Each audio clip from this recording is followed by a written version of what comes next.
sa North Avenue Station ng EDSA Bus Carousel dahil isa nga po sa mga iminumungkahi ng pamahalaan para maibsan yung matinding traffic dito sa EDSA ay tanggalin na itong EDSA Busway. Pero nakita naman po natin kung gaano kalaking tulong para sa maraming mga kababayan natin, no? Yung efficient na sistema dito sa EDSA Busway, yung pagsakay nila dito sa mga bus na noong 2020 pa po nilagay itong EDSA Busway na to para magkaroon daw ng unhampered o tuloy-tuloy na daloy at biyahe ng mga pampublikong transportasyon, partikular na ng mga bus na masasakyan ng ating mga kababayan. No? Pero ito nga, na sisingitan ito ng ilang mga pasaway dahil nga po alam naman natin na itong EDSA Bus Carousel ay para lamang sa mga bus at mga emergency vehicles na re-responde sa mga emergency cases at para rin po dun sa 5 pinakamatataas na opisyal ng ating pamahalaan, Presidente, Vice President, Senate President, House Speaker at yung Chief Justice ng Supreme Court. Pero ayan nga po, kaya naging puspusan yung naging operasyon ng MMDA Traffic Enforcers para mahuli mga pasaway na yan. At kanina nakausap nga natin na umaasa yung isa sa mga pasahero na sana hindi matanggal itong EDSA Busway na ito. At kaugnay pa rin po sa issue tungkol doon sa traffic dito sa EDSA, ay makakausap po natin si Transportation Undersecretary for Road Transport and Infrastructure, Jesus Ferdinand Andy Ortega. Magandang umaga po sa inyo, Yusek Andy Ortega. Si Maris po ito. Live po tayo sa Unang Balita. Ay Maris, good morning ha. Magandang umaga sa ating lahat. Good morning. Alright, una po sa lahat, dun po sa inyong pagpupulong, no, kasama si Pangulong Bongbong Marcos, iminungkahi nga po na tanggalin na itong EDSA Busway at magkaroon din po ng pagpapataw ng congestion fee para sa mga four-wheel vehicles. Una po sa lahat, ano po yung naging basehan para o batayan para imungkahi yung ganitong mga suggestions para maibsan po yung traffic sa EDSA? Meron po bang pag-aaral na kapag tinanggal ito at magpataw ng congestion fee, talagang luluwag yung traffic dito sa EDSA? Unang-una sa pagkaalam ko, ito ay study between MMDA at isang organization, paano makatulong, suhestyon tungkol sa trapiko. Ngunit ito ay study at definitely maraming agency ang dapat na involved sa talakayan na yan. Kaya on the part of DOTR Maris, naglabas kami ng statement na definitely tuloy ang serbisyo na binibigay ng bus carousel. Milyon-milyon ang nakikinabang dito at may mga plano pa kami na palalawigin natin ng gusto ang bus carousel na yan para mas marami tayo na matulungan sa mga commuters natin dito sa Metro Manila. So gaano po kalaki yung posibilidad na matanggal later on itong EDSA Busway na ito?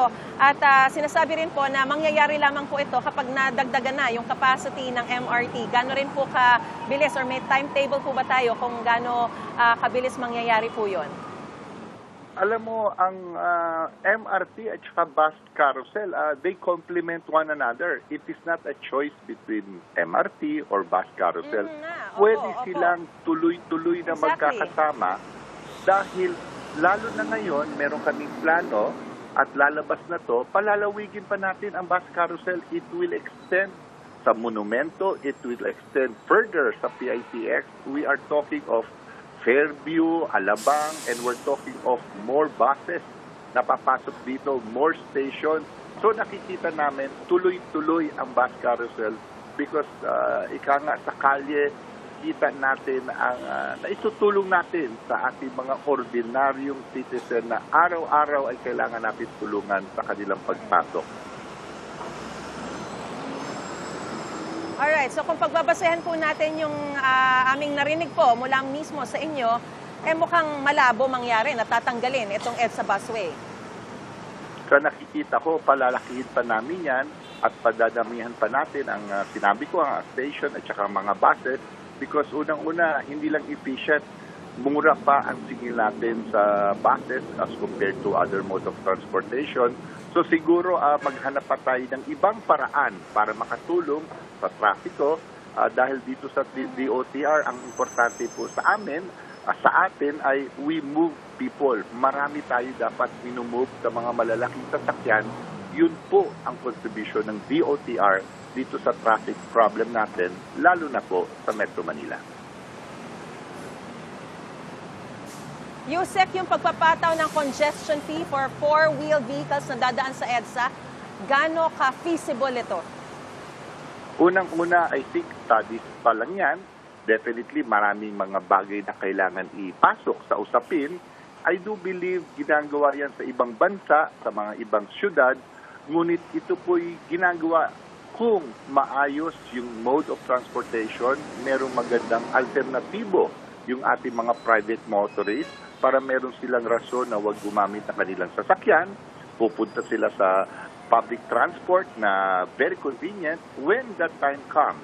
Doon po siguro pwedeng tinan niyang anggulo na yan dahil binibigyan natin ng magandang option naman yung ating mga motorista for them to have a reason not to use their cars and then for the government, for agencies to impose some kind of a fee. Pero yan po ay isang bagay na kailangan pag-aralan pa at marami pang kailangan na maipasok, maibigay sa ating mga motorista before those things can be implemented. Alright, umaasa po ang buong sambayanan sa maayos na pag-aaral na yan bago po magpatupad ng mga polisiya po, no, ang ating iba't ibang mga ahensya na ating pamahalaan. Maraming salamat po sa inyo pong panahon at sa impormasyong binigay niyo po sa amin. Transportation Undersecretary for Road Transport and Infrastructure, Jesus Ferdinand Andy Ortega. Magandang umaga po sa inyo. Salamat sa inyong lahat. Good morning po. Gusto mo bang mauna sa mga balita? Mag-subscribe na sa GMA Integrated News sa YouTube at tumutok sa unang balita.